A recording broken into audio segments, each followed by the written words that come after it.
Ibu hari ini? Alhamdulillah sehat hari ini saya Bu.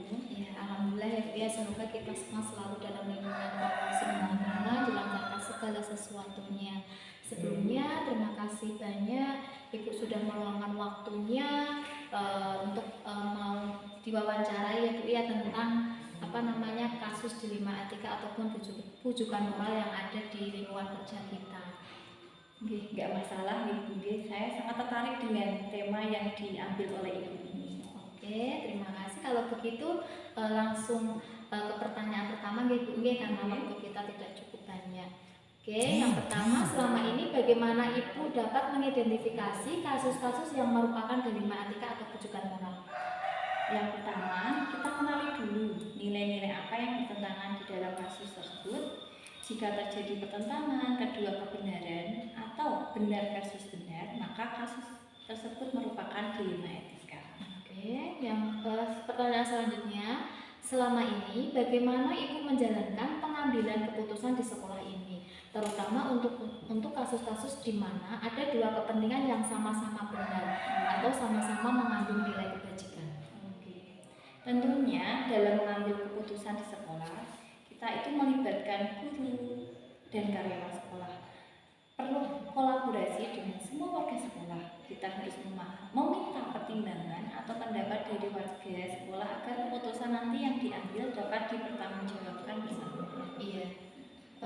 Selanjutnya, menurut Ibu ini langkah-langkah atau prosedur apa ya yang biasa Ibu lakukan untuk mengambil sebuah keputusan atas kasus dilema etika tersebut? Oke, yang pertama itu kita mengadakan rapat dengan dewan guru.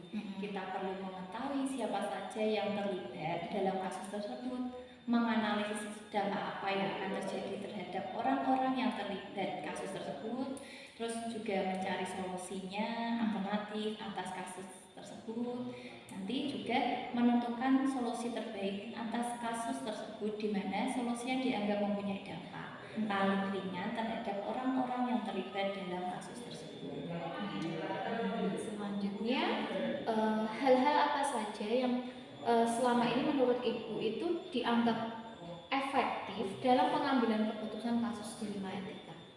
Ini menurut saya itu dengan menggali fakta-fakta yang relevan terkait kasus tersebut sebagai bahan pertimbangan kita dalam mengambil keputusan. Ini bisa dari contoh yang serupa dengan kasus tersebut sebagai bahan pertimbangan.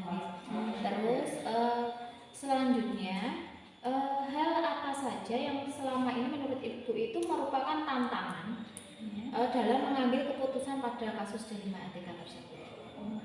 Itu salah satunya itu tantangannya apakah keputusan yang kita ambil itu sudah merupakan solusi yang terbaik dari kasus tersebut, karena bagaimanapun dampak setelahnya itu kita tidak dapat kendalikan sepenuhnya. Iya, jadi memang tidak bisa diprediksi sepenuhnya ya Bu ya. Oke, selanjutnya pertanyaan selanjutnya, apakah Ibu memiliki sebuah tata cara atau jadwal tertentu dalam sebuah penyelesaian kasus dilema etika?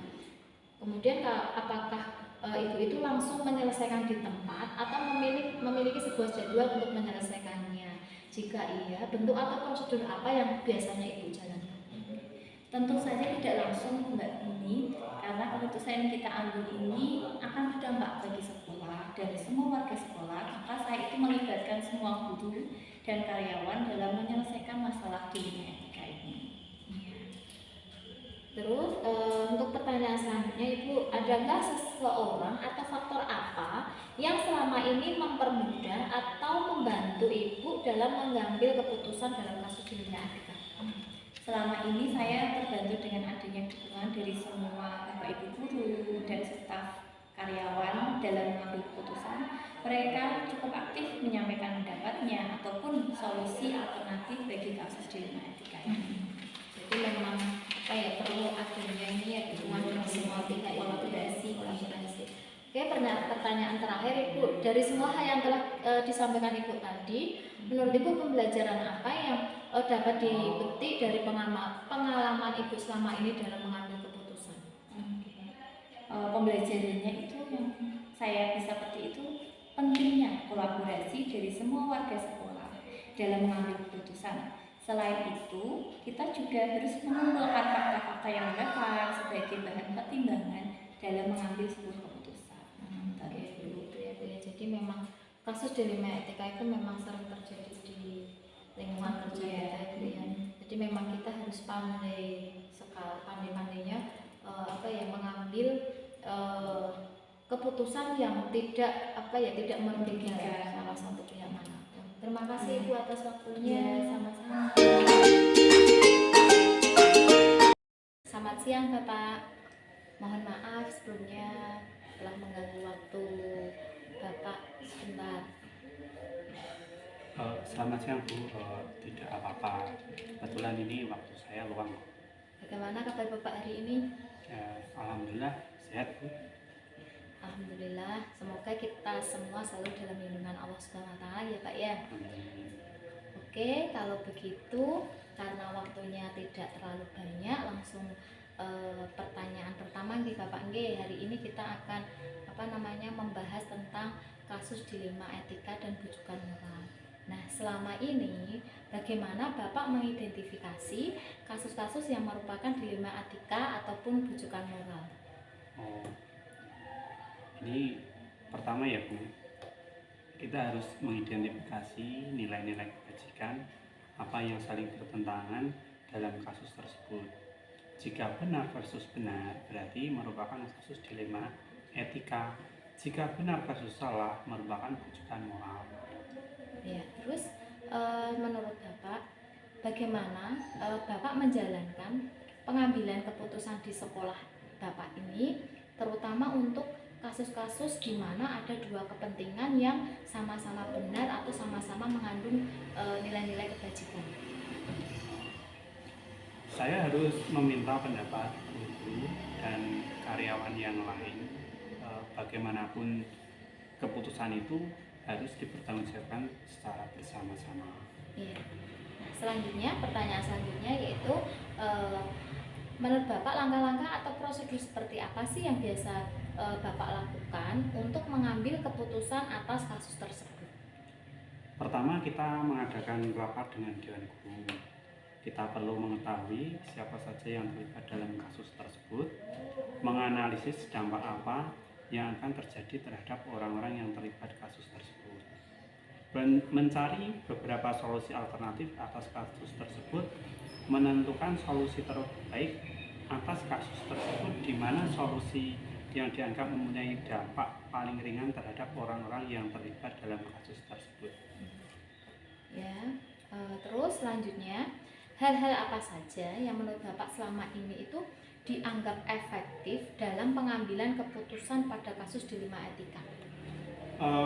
Dalam pengambilan keputusan diperlukan kecepatan dan pengujian yang tepat atas kasus yang dihadapinya. Ya, terus pertanyaan selanjutnya, hal apa yang selama ini merupakan tantangan terbesar dalam pengambilan keputusan pada kasus dilema etika? Itu bagaimana cara kita mengetahui apakah keputusan yang kita ambil itu sudah tepat, arif, dan bijaksana. Apakah sudah merupakan solusi terbaik bagi masalah tersebut? Iya, betul ya Bapak ya, memang kadang kita kan untuk akibat dari solusi yang kita berikan itu kan kita tidak bisa mengendalikannya. Terus pertanyaan selanjutnya, apakah Bapak memiliki sebuah jadwal tertentu dalam sebuah penyelesaian kasus dilema etika? Apakah Bapak langsung menyelesaikannya secara langsung di tempat itu atau memiliki sebuah jadwal untuk menyelesaikannya? Nah, kalau iya, itu bagaimana prosedurnya? Tentu tidak langsung, Mbak, karena keputusan yang kita ambil akan berdampak bagi sekolah dan semua warga sekolah.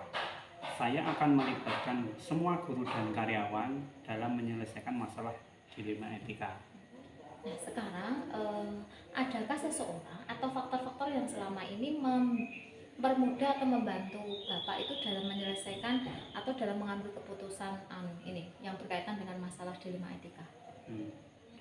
Dukungan dari guru dan karyawan sangat membantu dalam menyelesaikan masalah dilema etika. Ya, memang Pak ya, perlu kolaborasi gitu. Jadi, Terus selanjutnya, dari semua hal yang telah disampaikan, pembelajaran apa yang dapat Bapak petik dari pengalaman Bapak selama mengambil keputusan untuk kasus Dilema Etika? Pentingnya keterampilan coaching bagi seorang pemimpin yang berguna untuk menggali potensi atau ide segar yang mana dapat menjadi solusi bagi masalah dilema etika ini.